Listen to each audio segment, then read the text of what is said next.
புஜ்ஜி என்ன உட்காந்தாச்சு?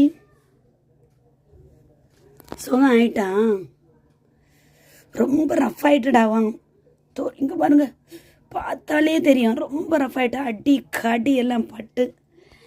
இவ வடிவேல ஒரு படத்தில் நாய் கடிக்கும்போ நாய் செத்து போவோம்ல, அந்த கதை தான்.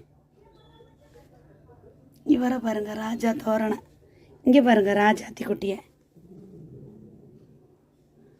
எதுக்கு எதுக்கு எதுக்கு எதுக்கு கொள்ள பையன் எதுக்கு பிள்ளை பக்கத்தில் வந்தாங்க உடனே உருமுவியோ? லேசா தொட்டா எப்படி நடிக்காம பாருங்க. அப்படி பண்ணுவான். ரொம்ப மரியாதை தெரிஞ்சவன். அப்படி மரியாதை தருவான் அம்மாவுக்கு. மூக்கள் முடிடுவான். சாப்பாட்டுக்கா வரிசையா படுத்தாச்சு.